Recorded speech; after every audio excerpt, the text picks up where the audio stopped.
Hi, I'm Jupiter Darkling and I'm here with Crisis Darkling, and we're here to discuss the difference between neurotypical and neurodiverse. I myself have autism, and my fiance, he has ADHD, so we're both neurodiverse.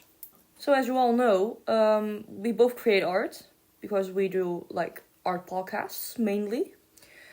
And on top of that, we are neurodiverse, and we see this pattern that a lot of neurodiverse people are very creative. They can create art, and that can be all sorts of art, like painting, crocheting, basically anything, really. And for us, we are digital artists, but also traditional artists. And we see this pattern that that society does not value us as much as a neurotypical person, because neurotypical people are more academic and that a lot of jobs suit them, like working in a shop or an office. And a lot of neurodiverse people are not suitable to work in those environments. We are more prone to doing our own thing, like have our own businesses, focus on artworks and all those type of things. Of course, there's nothing wrong with that, because the stigma is that people who are neurodiverse are usually classified as, oh, there's something wrong with us. But there's nothing wrong with us, we're just wired differently. Our brain works in a different way. That means that we're not in the wrong for anything. We are just different. Hence the word diverse. And this day and age now, diverse is like a good thing, because you've got like police forces, everything in the media, TV, they're making everything diverse. That's seen as a good thing. But yeah, when it comes to the brain, it's like it's labelled in a way without saying things. And I found as a neurodiverse person that it's said in that way that there's a hidden thing of this, there's something wrong with you, because it's labelled as like neurodiverse. And typical, again, the fact that when you're not neurodiverse, the neurotypical, it's almost like as if, oh, that's the correct brain. And because we're in the minority, I see it the other way. I see it as like it's in the minority because it's a rarer thing. And it's like Colin Einstein, that he was in the top 5% of IQ or whatever, that, oh, because he's on the rare side, does that make him different, stupid, thick? No. But it always seems to be that, as a neurodiverse person, that you get talked down to, that, oh, you're stupid. People talk slower to you. Once they find out that you've got a condition that's like neurodiverse, that they talk down to you then.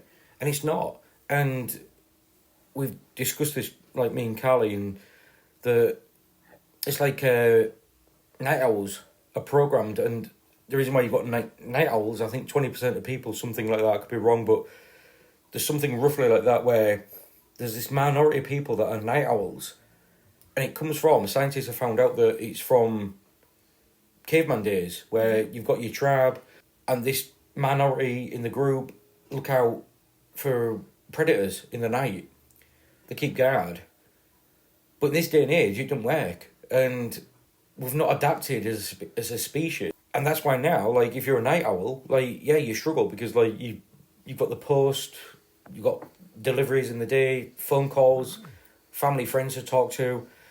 So it doesn't work. And when you're a night owl, again, you get a bit of jip from people from that there's something a little bit wrong with you again. Almost like that, I found. And myself, again, I'm a night owl, so I can, like, judge on that. I feel that freedom that I can go there on that, because I'm not wired in the same way of, like, a daytime person. What is strange, though, is, like, I can also be an early bird as well, so I'm a bit, like, in between. But I can adapt. But naturally, I'm like a night owl. But the point is on that is that because it don't fit into that daytime routine that we've all got, you're kind of seen as, like, this, like, weirdo sort of thing. Like, oh, you're a night owl, oh, yeah, well, yeah, whatever. And I think it's the same with, like, the brain with the neurotypical thing, that our skills, our qualities they're overlooked because, like, if you create art and you're neurodiverse, you can paint, create language, you can express in art. The thing, like, what we was talking about before about AI and stuff like that, and this is where, like, AI comes into it, and, like, robots and things, and the way things are going now, that why is it that you've got Chat GPT that can create this fluent, uni students are using it, and it can create these fluent essays, and it can express better than, people can express themselves and write essays. Now, that can create that, but yet AI, visually, in art, it creates things with, like, 3 arms and extra fingers or toes, or sometimes 2 heads, I've seen myself. Why can't it create and capture that in art, but yet it's so fluent in language for things like essays? Now, neurotypical people are wired that way, that they can, like, certain things for certain jobs just fits, like, the typical brain. And the same with art, like, AI fits the average brain. But creative people, AI don't work that way. If we want to forge work, like, a lot of uni students are forging their own essays.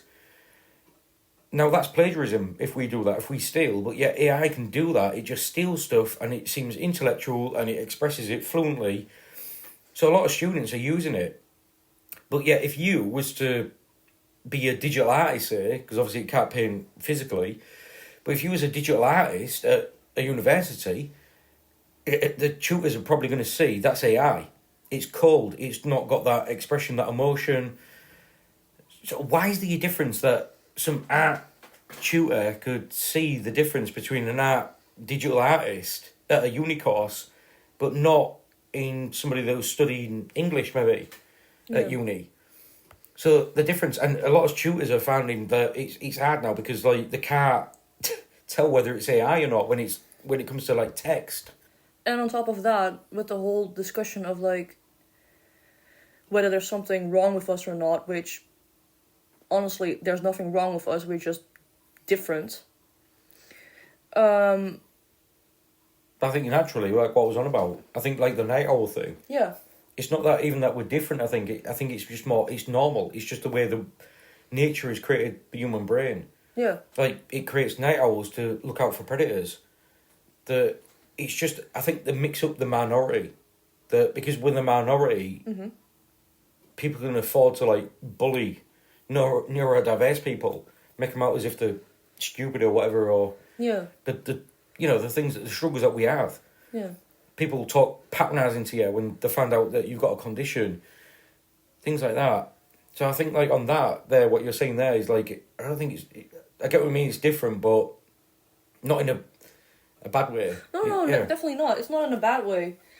I just mean, like, we're wired differently. Like, with the whole night owl thing, we're just wired differently from the so-called typical people, which I think is a bit weird to say typical, but, But what I wanted to say is that when I had my treatment at this mental health care place for my autism, to, like, discover what it means to me, which symptoms I have, and how to work my autistic brain and stuff like that, I walked into the building, went to the receptionist, and I asked where I needed to be, because I'd never been there before. It was my first time there. And she said to me, "Which department do you need to go to?" I said, "Well, autism and ADHD." And then she suddenly changed her tune. She just went like, "Okay, then you need to go up all the stairs, and then you need to take a left, and then you see this big room. Do you follow? This big room. And that's the waiting room. And then someone will come and get you, your appointed case manager. Do you follow me? Do you get that?" And I'm thinking to myself, what are you doing? I'm not a 2-year-old. People automatically have this vision, this thought that you're some stupid person when you have a condition. But these conditions, they don't affect your intelligence. They don't make you stupid or anything. They just make sure that your brain functions slightly different. Like, I always use this example. When a neurotypical person reads a book, a certain part of the brain lights up when they get a brain scan. But when a neurodiverse person reads a book, a different part of the brain lights up. And that's just because we are wired different. But that's not a bad thing. It's actually a really beautiful thing, because how boring would it be if everyone was the same? If everyone worked the same way? Where's the magic in that? Where's the beauty in that? Because so many people wouldn't be able to create art or anything. It would just be a world full of, well, a very bleak world. So of course, as humans, we create art and it's undervalued, and we feel that as artists as ourselves. Definitely. And the thing is, animals can't create art. Yet humans can. And yeah, alright, you got pigs and elephants where you can see them on YouTube and they're slapping paint about, and you've got this pig that can paint with its mouth and an elephant that does it with its trunk. But it's abstract looking. It can't create anything. And still robots, going to the way AI is with things and the way human brain works, why is it again that we can't quite capture that? Now, yeah, one day they probably can, but why is it right now that on the academic stuff, oh yeah, robots can talk fluent, AI can talk fluent, but AI can't quite capture art. Robots can't physically paint art. And they do it like the elephant does. This elephant that's on YouTube and it just slaps paint about. Now, yeah, there's intelligence in the elephant for that to do that. Of course, it's not going to create the Mona Lisa or anything. But that is what the magic is. Yet, animals can understand language is getting, or they've not got a voice box to say things, unless obviously birds, parrots, and things like that they thought they're just mimicked. They're realizing now that actually they do talk in context and stuff like that, and there's intelligence there. So when it comes to animals, birds can talk in that way. So bear that all in mind, but again, they can talk, but a bird can't paint, and that's something unique to humans. Well, intelligence is, I think, a lot more simpler than people realise. I think there was something I read somewhere before, I'll have to look it up again, but there's 5 simple things of intelligence. The fact we've got a thumb means we can light fires, and because we can light fires, that's to do with intelligence. Who would believe that? Yeah. And intelligence is not as intelligent as I think people think it is. So I think when you create magic with art, and of course, I don't mean to sound biased with things, but the majority of people can't really do art, but yet we can all communicate and write different skill levels, but it's the norm and it's what gets everyone through a job. But chances are everyone has probably the same skill level to get the job, but we don't value art. So it's this forgotten intelligence that we've developed, that animals can't do it, robots still can't do it. And you see robots painting and they can't do it still. No. So doesn't that say all? Do we have to create robots with some sort of neurodiverse brain to create art? Is that the way to go? For robots to do that in that way? Because they're so intelligent right now, and yeah, they've got the flaws and they're still developing, but why can't they do art? But yet they can fluently talk. Yeah, and I also see this thing going around a lot still online, where people create profile photos using AI programs, so it's all stolen art. And they use it for their profile photos and they're very proud of it, oh, look what I created, I'm an artist now, and stuff like that. And I think to myself, first of all, there's all stolen images from different artists, all put together in this weird cocktail. And then you get the thing that the person typed into AI generator. On top of that, not only is it stolen images, it is also dead. Yeah. There is no emotion in it. When you look at the character's eyes, for example, when they want a character, there is no emotion in it. My fiance, he's a very talented painter, and I say this every time he paints something. there's so much emotion in the face, in the eyes. And he recently showed me this art piece that he hadn't finished yet, that he was working on. And her eyes were like basically almost completely shut. And she had this really small smile on her lips. But the emotion that just... the aura of emotion in it, a robot can't replicate that unless it has some sort of consciousness. Because how else are they going to create something from emotion if they don't experience emotions themselves?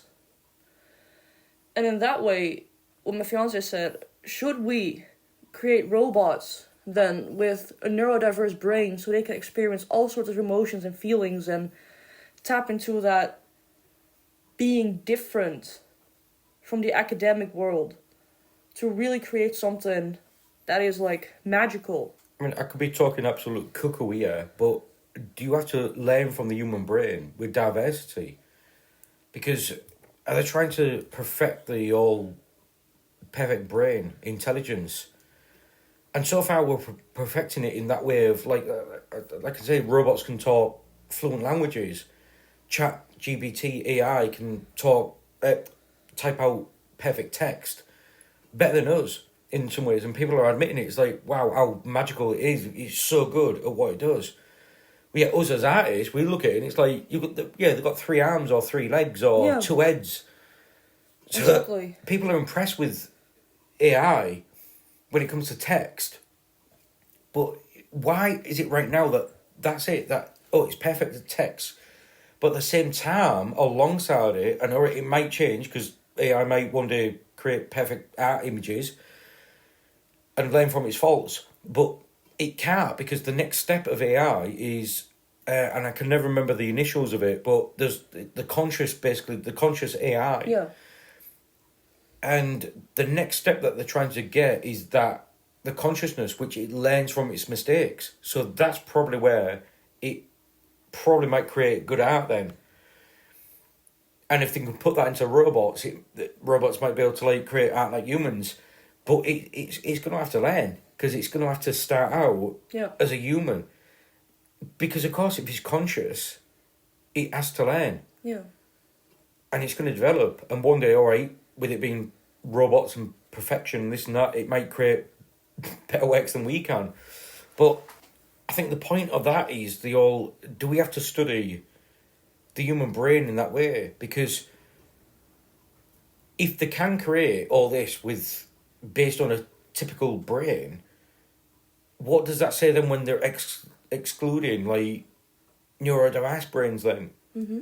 Because we're wired differently in that way, and we create different results. We interpret things differently. We think more outside the box. So I don't know. I just think that to create certain things like with AI, you've got to look at all types of brains in that way. And I would love to see a neurodiverse robot. Because why are they creating robots to be this, as far as I know, the typical brain? Yeah. So if they look at that, is that where, I don't know, is that where it will change? Or I'd love to know that. Because in a way, as humans, we're like, kind of wired wrong in that. That's how I feel as a neurodiverse person. Like, as if I'm wired wrong. Yeah.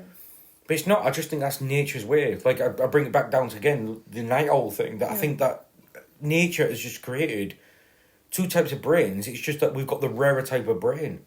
It's perfectly normal. It's perfectly fine. It's just capitalism has created this.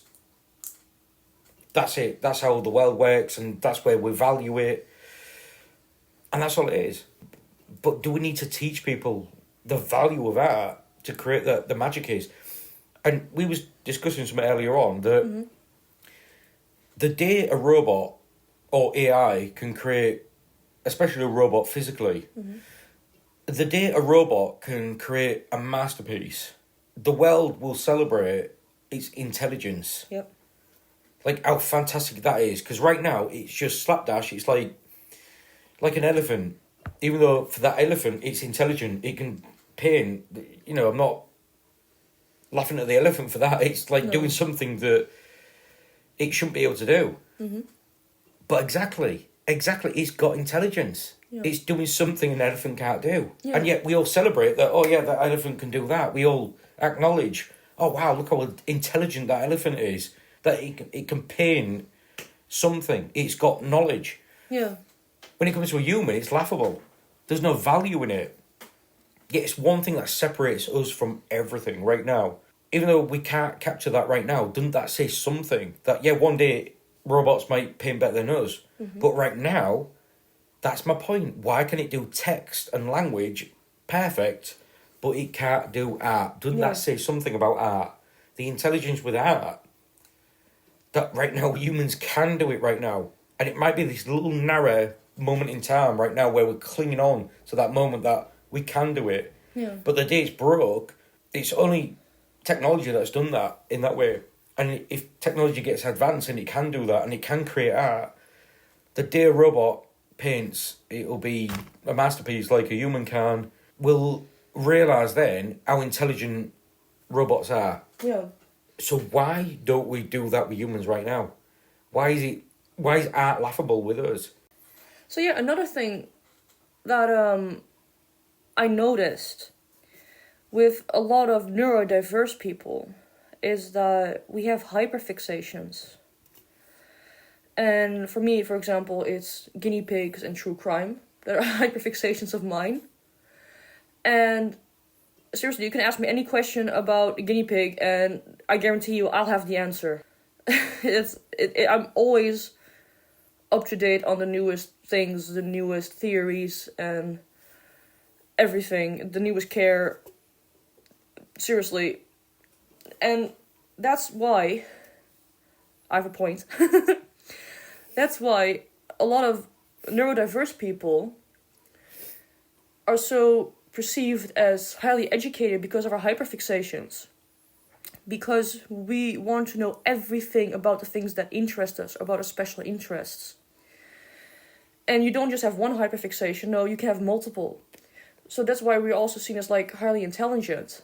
Because we just want to accumulate all the ins and outs of our special interests. But that's not valued either. So, look at art, for example. We can create beautiful art. And it is just not valued like our knowledge and hyperfixations. Unless it is perceived as something, useful to the rest of society. Only then it's useful knowledge. For example, a person who is neurodiverse knows everything about this system that an office works with. Oh, that's considered useful, because then you can have an office job, because you know the system in and out, because that's your hyperfixation. That is useful. But when you want to know the ins and outs of art techniques, where's it going to get you in life? It is completely perceived as useless information. So in that way, we can also be seen as incredibly dumb. Because the information that we gather is not valued at all. So there's two ways of looking at us. People can think we're highly intelligent because we know everything, all the ins and outs of our special interests, but it can also be seen as incredibly dumb, because where's that special interest going to get you in life? Therefore, when it comes to robots and AI, if they were to know, well, they kind of do, the ins and outs of everything, oh wow, that's praise, that's intelligence, that's impressive. But when a human mind knows all of that, it's useless. What are you going to do with that? And that annoys me. Because you got infinite storage space in AI. Because it scans everything. And every text, every image, just everything. And it just knows. But a human brain has limited storage capacity. So, why isn't that more celebrated? Why isn't that impressive when you know the ins and outs of everything about a certain topic? But because it's not useful to society in capitalism, you're just nothing. You're absolutely nothing. And so, coming to that, so the quiz show, the Chase, a lot of countries might get this, depending on where you're listening and stuff. But we've got this like quiz show, the Chase, and it's these an handful of like these general knowledge quizzes. Yeah. And I mean, they literally know everything, and it is a bit like, how do they know that? So they're all seen as intelligent, which I get. Memory is also to do with like intelligence, but everyone thinks they're so intelligent because they know everything. But they also know how to quiz. So there's little cheats that they also do. But my point is as it like robots, they are the robots. Them chasers are the robots of humans, because they know everything. And you play this quiz and you've got to beat them.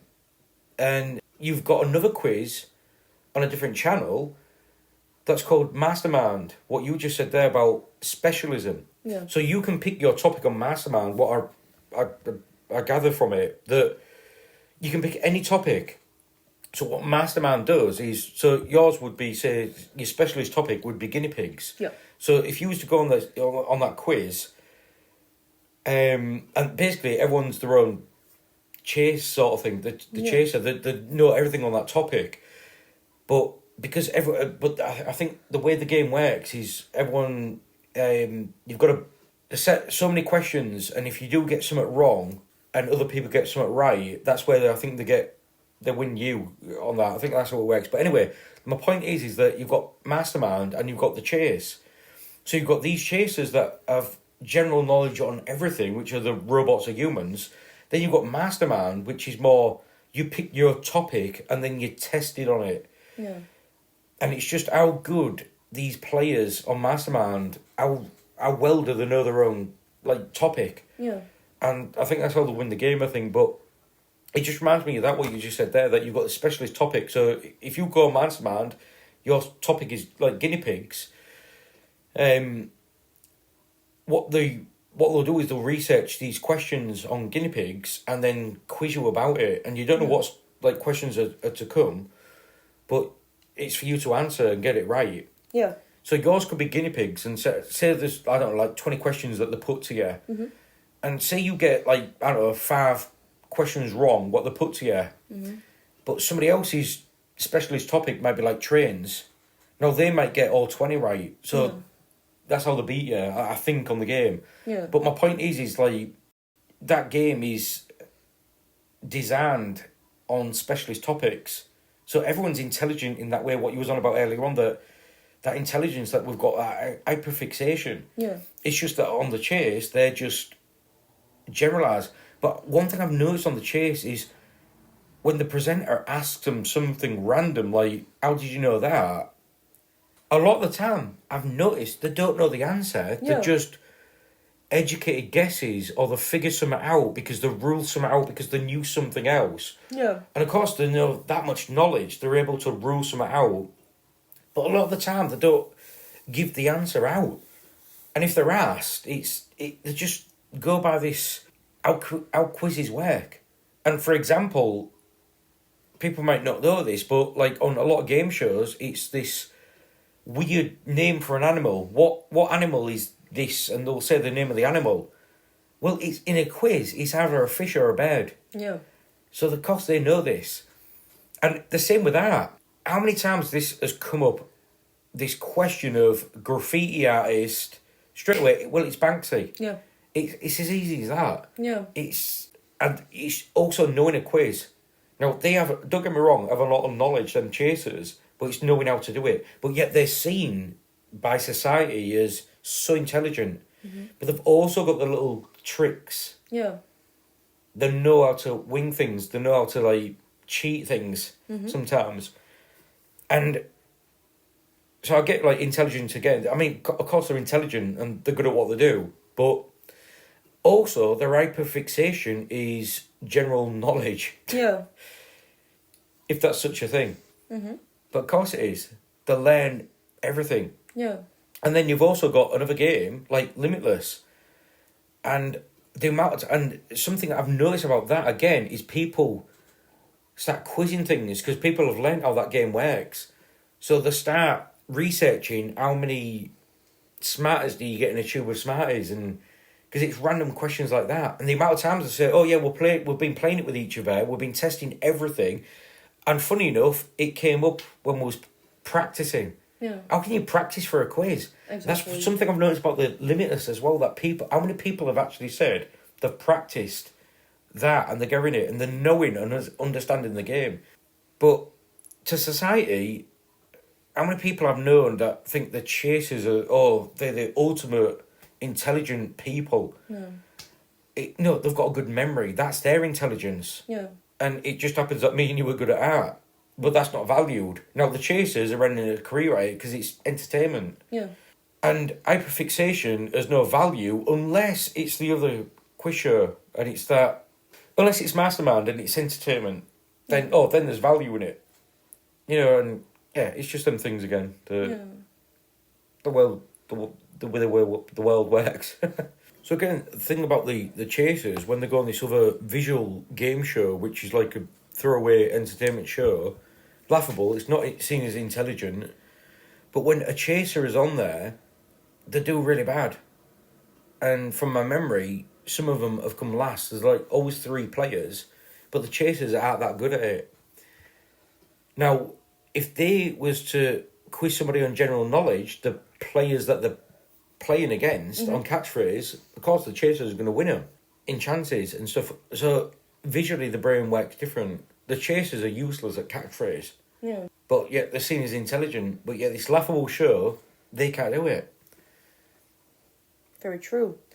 And in case you don't know what catchphrase is, it's this show where 3 people have to guess a phrase or a song title or something through visuals. Yeah. Like sayings, things like that. Yeah. And that's where intelligence is measured differently.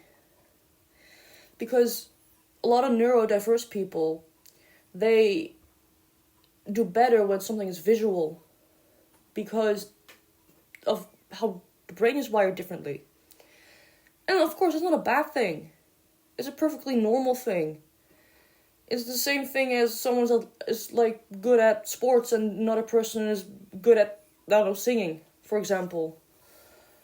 It's all skills, what you're good at or what you're comfortable with. And because you learn differently with a picture, doesn't make it wrong. And that's where, honestly, I got diagnosed with autism when I was 19. And a lot of women or girls get diagnosed quite late in life with autism because girls are more quiet, more reserved. Better at masking. Better at masking, exactly. So it comes out later in life that we have autism. I wish that it was caught sooner with me because there's quite a few things that I look now back in life and were autistic traits, which I didn't know back then. But I wish it was caught sooner because I would have thrived more in a special school. They gave me more attention and more visual learning aids. So I would have done better and learned better because, yeah, I got good grades in school, but I struggled with a lot of things. Things that were expected of me that I couldn't do as a neurodiverse person, but someone neurotypical can easily do. It makes for a lot of struggles in life.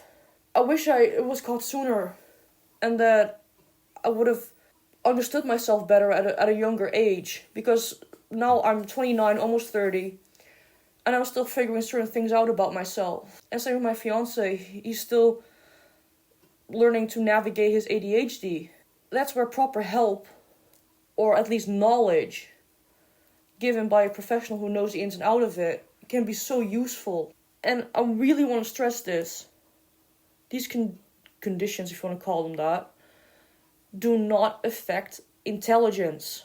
They do not. They just make sure that the brain works differently and you have a different set of skills, which is sadly not valued by society.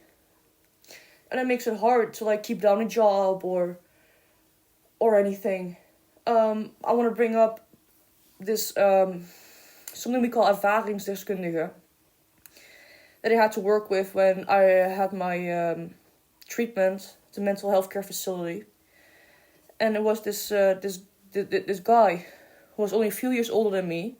He has autism himself, and he basically teaches you what's like to go integrate back into society with your symptoms, how to manage them, what it means to you, and how to function in society as normal as possible. He was trained to be a hairdresser, so he liked that. But he absolutely hated the social aspect of it. He couldn't deal with that. And that's where he didn't keep his job for a long time.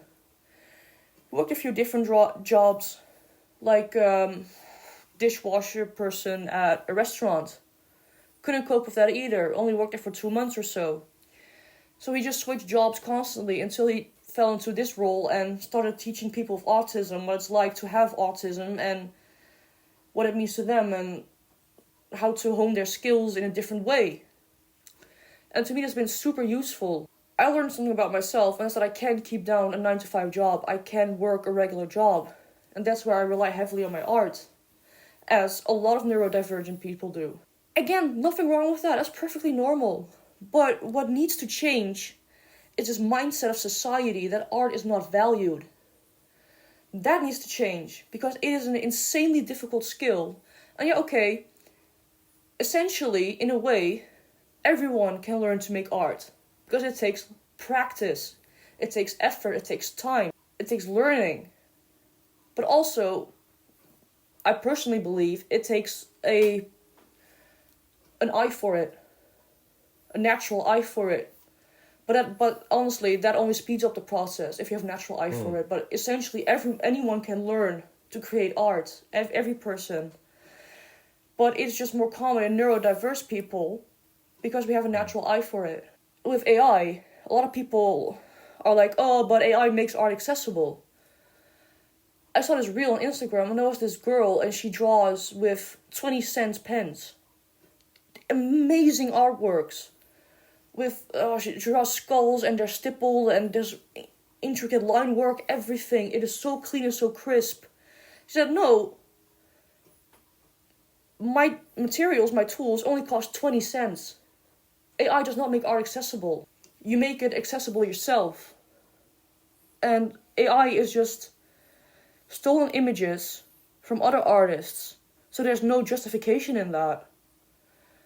And it makes me so sad that society, people, value AI pictures over the hard work of an actual person. And it's got like that as well, because like suddenly there's an interest in art with AI. Yep. And people are into that because they won't hire an artist to do a portrait of them, but they'll rather go on AI for free. Yep. Yeah, you can get it for £20 or euros or whatever, dollars, whatever, from an artist. Yeah.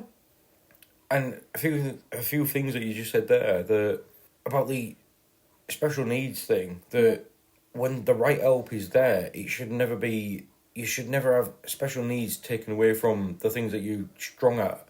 Yeah, exactly. In my experience, I got dumped into special needs at school. Not a special school, but it was special needs at a mainstream school. But they took me out of my art class. Now, my art was my strength. And they robbed me of that. Yeah. And when I asked them, why is it that I'm getting like top marks in art, that you're taking me out of my strongest subject? And they were like, well, nobody needs art. Now, back then, it was a long time ago, well before AI and this and that, but again, you've got to have the right help, and it shouldn't be stolen from the things that you're already good at. If anything, like you should be encouraged at the things you're good at as well. Exactly. And another thing, so also you mentioned about when people have got an eye for art, and the way I would describe it with art is that because a lot of people like are wired the same way in certain things, and they can just grasp things and that's it and get the job done. The way I would describe that is, imagine art was the way like society worked. How many people do you always hear, oh, I can't draw. And it can be anything. When you watch a TV program, there's like a little or draw somebody and, oh, well, I can't draw. Yeah. So everyone, in a way, is like illiterate artistically. A lot of people are like that. That's the way of putting it. Imagine we live in a world where art was the way the world worked. Imagine that capitalism worked on art. And imagine you can't draw and you don't fit into it. Yeah.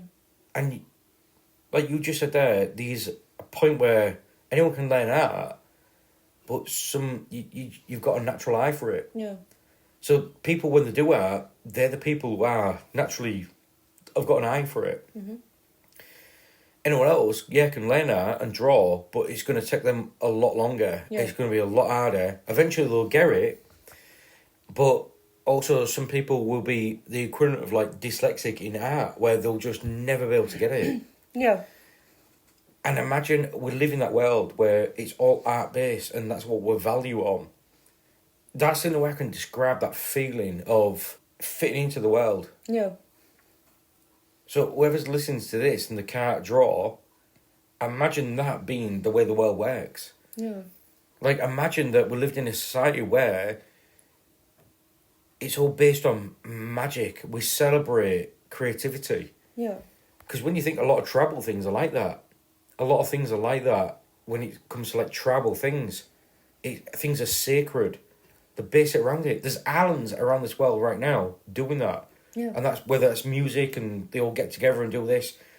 Because their world don't revolve around capitalism. So they're so old-fashioned, tribal, this and that. But that's the thing. And it's same with music. Not everyone can play music. Yeah. So imagine a world where the life was based on the magic of music or something. Yet, why I point music out is because yet we all listen to music. That is one art form that we all do. Yeah. We all love it. Because naturally we hear it, that's it, we love it. And some people are, really passionately into music. Some people have maybe got a band that they absolutely love. But everybody loves music. Yeah. But because we all love music, and that's the difference between music and art. Now, not everyone's into art. So let's take music then. And let's just say that the world worked based on music. Yeah. That we valued music so sacredly that it's the way the world worked. Yeah. That musicians are the gods, basically. Yeah. But imagine that we've all got to learn an instrument to succeed in life. Or we've all got to paint or draw. Some people just don't get it. No. Never will. And they will be the equivalent of people like dyslexia and stuff like that. Yeah. So you can swap it all around. It's just what's valued. But I tell you now, a lot more people will be... 1 in 10 people are dyslexic right now. But I tell you now, if the world was based on music or arts, I tell you now that would be a lot higher. Yeah. And I tell you now, I think it'd be something like the majority of people would be illiterate in the arts. Yeah. In that way. Then it's like using it against them. But that's the thing, the majority. It's the majority of people that just grasp normal, mundane things and tasks that... That's why music and arts and stuff like that is just not seen as valued because people can't do it, they can't play it. It's just the minority that can do it. So it's not valued. Yeah. Yeah, so that's all the time we have for this episode. Thank you so much for listening, and hopefully we can get to have you in our next episode. If you want to follow us on socials, it is Art by Darkling on Instagram and Mrs. Darkling Art on Instagram, or the same handles for your Weebly sites. Thank you so much.